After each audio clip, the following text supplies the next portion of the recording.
Hello दोस्तों, मेरा नाम है ज्ञान चंद्रा। तो आजकल न्यूज़ में हम देख रहे हैं कि काफ़ी ज़्यादा विरोध प्रदर्शन हो रहा है किसान कानूनों को लेके, जो कि केंद्र सरकार द्वारा नए कानून लाए गए हैं।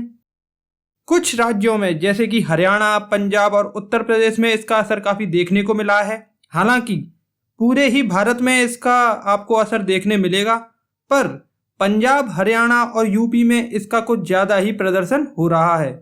क्या कंट्रोवर्शियल्स है इन बिल के बारे में आज हम इस वीडियो में बात करेंगे। हम पहले बिल की डिटेल्स जानेंगे, फिर उसके जो इफेक्ट होगा ऑन द फार्मर्स उसके बारे में चर्चा करेंगे। तो चलिए वीडियो शुरू करते हैं। उससे पहले अगर आप इस चैनल पर नए हैं तो चैनल को सब्सक्राइब कीजिए फॉर मोर इन्फॉर्मेशनल वीडियोज़। आप यहाँ दिए हुए सोशल मीडिया हैंडल्स पर हमें फॉलो भी कर सकते हैं for future video updates and current affairs. तो ये जो तीनों ही बिल्स हैं, हालांकि अब ये एक्ट बन चुके हैं क्योंकि 27 सितंबर को हमारे प्रेसिडेंट द्वारा इनको साइन किया जा चुका है। ये तीनों ही एक्ट पहले एक ऑर्डिनेंस के रूप में लाए गए थे जून के महीने में। उस टाइम पर भी इनका कुछ विरोध हुआ था, हालांकि वो इतने बड़े लेवल पे नहीं था जितना अब हो रहा है। और अब इसके बाद लोकसभा से और राज्यसभा से इस बिल को पास कराया गया है। हालांकि वहां पे भी काफी ज्यादा हंगामा हुआ था और लोकसभा में तो जो विपक्ष की आपत्ति थी इन बिल्स के ऊपर उसको रिकॉर्ड भी नहीं किया गया। ऑन द रिकॉर्ड उनका कोई भी आपत्ति रिकॉर्ड नहीं की गई है। जो भारतीय किसान संघ है, जो कि एक बीजेपी का ही एलाय है, बीजेपी का सपोर्टिंग मेंबर है, उसने भी हालांकि सड़क पे उतरकर कोई प्रदर्शन नहीं किया, पर उसने भी अपना एक विरोध जरूर जताया है और गवर्नमेंट को उसके बारे में कंसर्न भी किया है। तो पहले जान लेते हैं इन तीनों बिल्स के जो कि अब एक्ट बन चुके हैं उनके नाम। पहला है यहाँ पे the farmer produce trade and commerce promotion and facilitation bill 2020। दूसरा है the farmers empowerment and protection agreement on price assurance and farm service bill 2020। और तीसरा है यहाँ पर द एसेंशियल कमोडिटीज एक्ट 2020। तो यहाँ पर हम बात करते हैं पहले एक्ट की। पहले जो होता था सिस्टम वो ऐसा है कि किसान अपनी क्रॉप को ले जाता था एपीएमसी पर, जो कि एक कृषि मंडी जिसे कहते हैं, गवर्नमेंट द्वारा वो चलाई जाती है।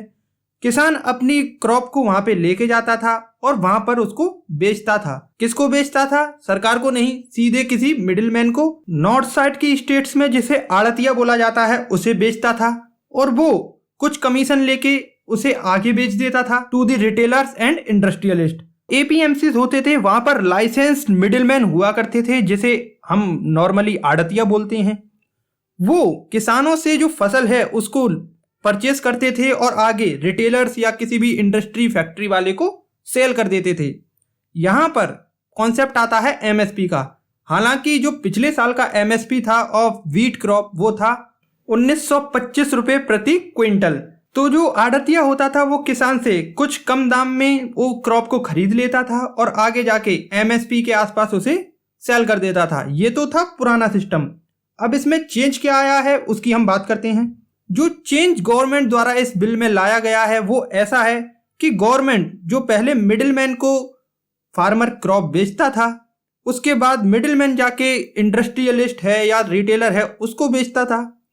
इस प्रोसेस के बीच में जो मिडिलमैन है, अब फार्मर उसको एलिमिनेट कर सकता है। फार्मर सीधे जाके किसी रिटेलर या फिर किसी इंडस्ट्रियलिस्ट को ये अपना क्रॉप बेच सकता है। इसमें कोई भी रोक टोक नहीं है। तो अब किसानों को इस बिल से अभी क्या प्रॉब्लम हो रही है या वो क्या सोच रहे हैं इस बिल के बारे में, उसकी बात करते हैं। अब किसानों की चिंता इस बात को लेकर है कि जो मिडिलमैन है, पहली बात तो वो एलिमिनेट हो जाएगा इस पूरी साइकिल से। उसके बाद जो इंडस्ट्रियलिस्ट हैं उनके पास बार्गेनिंग पावर ज्यादा होती है कंपेयर टू किसान, क्योंकि इंडिया में 85% जो फार्मर्स हैं उनके पास 2 हेक्टेयर से भी कम जमीन है, जिसको हम छोटे किसान कह सकते हैं। अब उनके पास बार्गेनिंग पावर इतना नहीं होगा कि वो किसी इंडस्ट्रियलिस्ट को सीधे जाके बार्गेन कर सकें और अपनी क्रॉप का सही प्राइस हासिल कर सकें। और दूसरा पॉइंट इसमें यह निकल के आता है कि अभी तो किसान एपीएमसी में जाकर बेच सकता है अपनी क्रॉप, पर अगर वो सीधे जाके प्राइवेट सेक्टर में अपनी क्रॉप बेचता है तो पहली बात तो मिडिलमैन का और जो एपीएमसी का टैक्स होता है वो स्किप हो जाएगा, वो गवर्नमेंट पे पहुंचेगा नहीं।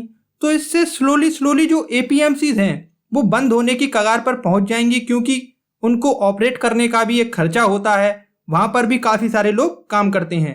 जब गवर्नमेंट को टैक्स नहीं मिलेगा तो वो एपीएमसीज को शट डाउन कर देगी।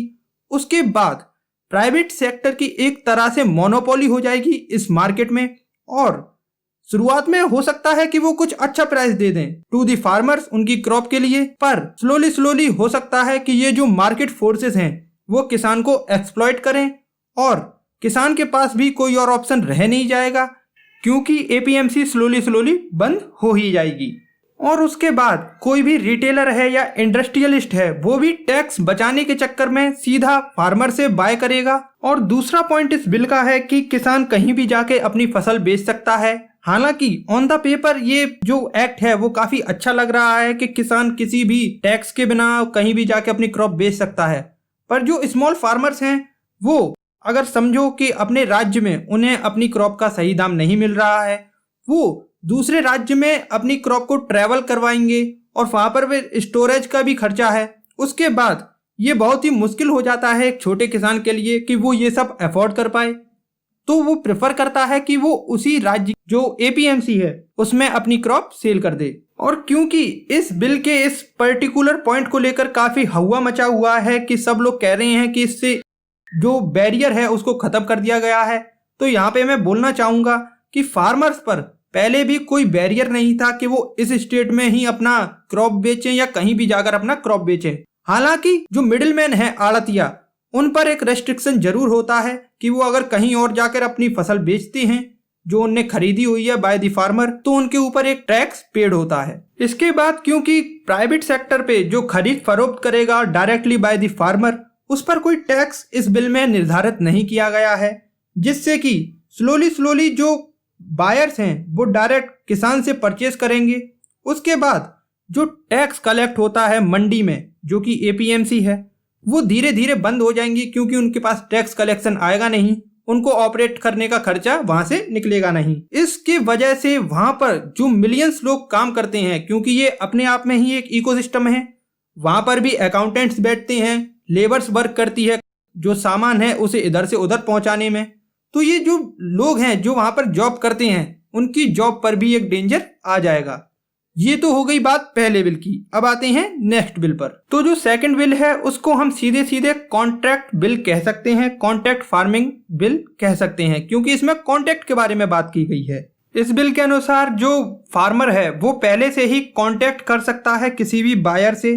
फसल बोने से पहले वो कॉन्टैक्ट कर सकता है कि फसल उगने के बाद जब वो उसको फसल को बेचेगा टू दी बायर, तो उससे 2200 रुपए या मान लीजिए 2300 रुपए प्रति क्विंटल ले लेगा। ये वो पहले से ही कॉन्टैक्ट कर सकता है। इससे एक फायदा ये होगा कि अगर मान लीजिए काफी ज्यादा उस एरिया में वो फसल हो जाती है जिससे उसका प्राइस एमएसपी से कम हो जाता है, मान लीजिए अगर बाजार में उसका प्राइस 1800-1600 रुपए हो जाता है प्रति क्विंटल, पर इस किसान को जिसने ये एग्रीमेंट पहले से ही साइन कर लिया है उसको 2200 रुपए या 2300 रुपए जिसमें भी उसने डील की है उतना प्राइस मिलना तय है। This is the good point of this law. अब बात करते हैं कि किसानों को इस बिल से क्या परेशानियां सामने आ रही हैं या क्या वो सोच रहे हैं कि इस बिल से परेशानी हो सकती है। पहला तो ये कि हमने सोच लिया कि 2300 रुपए या 2200 रुपए प्रति क्विंटल उसे मिल जाएगा। इसका उल्टा भी हो सकता है, क्योंकि अब एपीएमसी अगर खत्म हो जाती हैं उसके बाद किसान पर कोई ऑप्शन नहीं रहेगा कि वो कहीं और अपनी फसल बेच सके, उसे किसी प्राइवेट बायर को ही बेचना होगा। दूसरी बात, अगर वो एक प्राइवेट बायर को शुरू के 2 या 3 साल अच्छे पैसों पे फसल बेचता है, तो इसके बाद अगर चौथी 5वीं साल अगर वो बायर कम पैसे देगा तो भी किसान को उसी को फसल बेचना पड़ेगा, क्योंकि किसी और ऑप्शन के जरिए वो इस फसल को नहीं बेच सकता। और स्मॉल जो फार्मर्स हैं जिनके पास 2 हेक्टेयर से भी कम जमीन है, उनके पास इतना पैसा या इतने रिसोर्स होते नहीं हैं कि वो किसी और के पास जाकर, किसी और बायर के पास जाकर अपनी फसल बेच सकें, वहां तक का ट्रांसपोर्टेशन का खर्चा उठाएं, और जहां पर वो फसल ले जाएंगे वहां पर कुछ दिन उसे स्टोर भी करना पड़ेगा, क्योंकि ऐसा तो है नहीं कि वो सीधे जाएंगे और उनकी क्रॉप बिक जाएगी। तो वहां पर स्टोरेज का भी जो खर्चा है वो भी वो उठा सकें। इतने कैपेबल ज़्यादातर जो 85% फार्मर्स हैं वो इंडिया में नहीं है। दूसरी जो बड़ी चिंता है किसानों की वो ये है कि उन्हें लगता है एमएसपी हटा दिया जाएगा और गवर्नमेंट का कोई भी प्राइसेस के ऊपर कंट्रोल रह नहीं जाएगा। हालांकि गवर्नमेंट ने यहाँ तक कि खुद हमारे प्राइम मिनिस्टर ने ये एश्योर किया है कि एमएसपी को नहीं हटाया जाएगा, पर इस बिल में एमएसपी के बारे में कोई भी जिक्र नहीं है कि वो रहेगा या नहीं रहेगा। और किसान यही मांग कर रहे हैं कि इस अनुबंध के साथ जो कि ये बिल है उसके साथ एमएसपी को लिंक कर दिया जाए तो काफी हद तक इससे प्रॉब्लम का सॉल्यूशन हो जाएगा। अब यहाँ पर बात करते हैं तीसरे बिल की, जो है होर्डिंग के बारे में।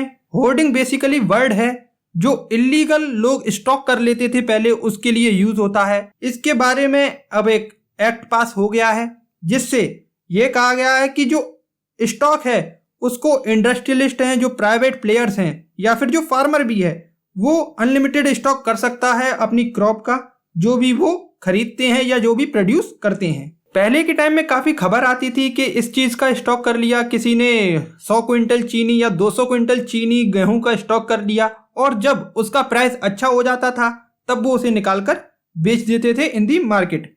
हालांकि अब ऐसा ज्यादातर होता नहीं है क्योंकि इसके बारे में इंडिया में लॉस बन चुके हैं, होर्डिंग को इलीगल बताया जा चुका है। इन दी होर्डिंग बिल 2020 इसमें कुछ ढील दी गई है। आप अनलिमिटेड स्टॉक कर सकते हैं अपनी क्रॉप का, या जो आपने क्रॉप खरीदी है उसका आप अनलिमिटेड स्टॉक कर सकते हैं। और इस बिल के बारे में किसानों की क्या चिंताएं हैं उसकी बात करते हैं। फर्स्टली जो प्रॉब्लम आ सकती है वो ये है कि जो आर्टिफिशियल प्राइस फ्लक्चुएशन है वो इस बिल के बाद हो सकता है, क्योंकि एक बार जब कोई भी इंडस्ट्रियलिस्ट है या प्राइवेट प्लेयर है, ये सब मार्केट फोर्सेस हैं और ये मेनली प्रॉफिट पर अपना काम करते हैं। एक बार ये अपने किसान से जो फसल है उसको खरीद लेते हैं, उसका काफी ज्यादा इनने स्टॉक कर लिया, तो हो सकता है कि अगली बार जब किसान अपनी फसल बेचेगा तो ये उससे कहेंगे कि अगर आपको एमएसपी से मान लीजिए जो 1925 रुपए थी पिछली साल, ये कहते हैं कि मान लीजिए 1400 रुपए प्रति क्विंटल हम दे सकते हैं, आपको देना हो तो दो, वरना पहले से हम पे रखी हुई है फसल। इस सिनारियो में क्योंकि अब प्राइवेट मंडीज ही रह गई हैं, एपीएमसीज खत्म हो चुकी हैं, किसान के पास कोई और ऑप्शन रह नहीं जाता कि वो जो मार्केट फोर्सेस हैं उन्होंने जो प्राइस बताया है उसमें उनको अपनी फसल बेच दें।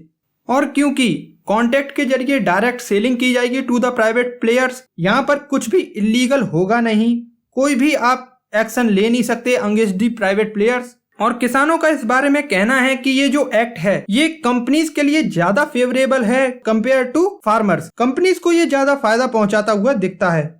उनका सजेशन ये है कि एमएसपी को स्ट्रेंथन करना चाहिए, एमएसपी को एक फार्मर का लीगल राइट ही बना देना चाहिए, क्योंकि एक फार्मर को उसकी फसल का न्यूनतम जो समर्थन मूल्य है उतने पर तो उससे फसल बेचनी ही बेचनी है, चाहे वो प्राइवेट पर बेचे या फिर सरकारी को बेचे।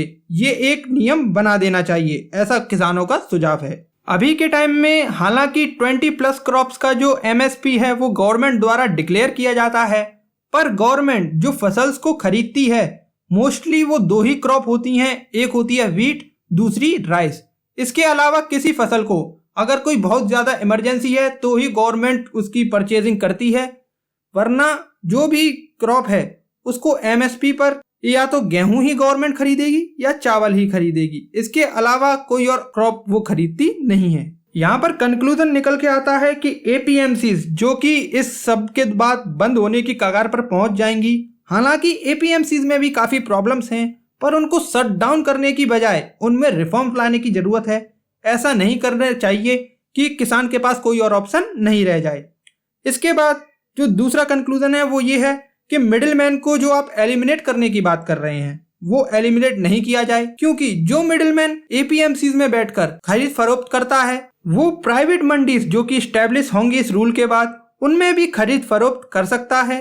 और क्योंकि अगर कोई बड़ा मैन्युफैक्चरर है या बड़ा इंडस्ट्रियलिस्ट है, मान लीजिए कोई यूपी का इंडस्ट्रियलिस्ट है और उसे पंजाब में से क्रॉप खरीदनी है, तो वो डायरेक्टली तो वहाँ किसी को जानता नहीं है, इसके लिए उसे जरूरत होगी एक मिडिलमैन की। मिडिलमैन प्राइवेट जो मंडीज हैं उनमें भी प्रॉपरली वर्क कर सकता है और मिडिलमैन तो इस बात में रहेगा ही, उसको हम अलग नहीं कर सकते। जो तीसरा पॉइंट है वो ये है, माना कि एग्रीकल्चर सेक्टर में काफी ज्यादा जो कमेटीज हैं उनको गठित किया गया था, उनकी रिपोर्ट्स भी आई थी कि एग्रीकल्चर सेक्टर में रिफॉर्म्स की जरूरत है, पर वो रिफॉर्म्स गवर्नमेंट की तरफ से होने चाहिए, ना कि प्राइवेट कंपनीज की तरफ से। प्राइवेट कंपनीज मार्केट फोर्सेस हैं जो कि प्रॉफिट पर काम करती हैं और स्टार्टिंग के 2 या 3 इयर्स हो सकता है वो काफी अच्छा प्राइस दें किसानों को, एमएसपी पर से भी ज्यादा प्राइस वो किसानों को उनकी फसल के लिए पे कर दें, पर ये लॉन्ग रन के लिए पॉसिबल नहीं है क्योंकि आखिर में उनको भी अपने प्रॉफिट मार्जिन्स देखने होते हैं। रिफॉर्म्स लाने की जरूरत है, प्राइवेट सेक्टर के द्वारा नहीं होने चाहिए, वो होने चाहिए गवर्नमेंट सेक्टर के द्वारा। ये तो बात कर ली हमने बिल्स के बारे में जो कि इम्प्लीमेंट भी हो चुके हैं क्योंकि अब वो एक्ट बन चुके हैं। इसके बाद 2 सिनारियोस निकल के आते हैं जिसके बारे में हम बात कर लेते हैं। तो पहला सिनारियो है कि प्राइवेट मार्केट होने की वजह से हायर प्राइस हो जाता है क्रॉप्स का और किसानों को उनकी फसल का अच्छा प्राइस मिलने लगता है। किसानों के लिए ये अच्छी बात है, ऐसा होना भी चाहिए। वहीं पर दूसरा सिनारियो ये है, गवर्नमेंट का एमएसपी का कोई सपोर्ट नहीं है और एपीएमसीज बंद हो चुकी हैं। किसान जो है वो अब प्राइवेट सेक्टर की रहमो करम पर रहेगा, वो जो प्राइस में फसल खरीदेंगे उस पे उसे बेचनी पड़ेगी, जो कि काफी बुरा होगा। तो ये है इन तीनों बिल्स के जो अब एक्ट बन चुके हैं उनका सारा एनालिसिस और इसके इम्प्लीमेंटेशन के बाद जो सिनारियो बनेगा उसकी भी हमने बात कर ली है। तो आप क्या सोचते हैं इन फार्म बिल्स के बारे में? अपनी राय कमेंट में हमें जरूर बताएं। आज की इस वीडियो में इतना ही। वीडियो देखने के लिए आपका बहुत बहुत धन्यवाद। आपका दिन शुभ हो।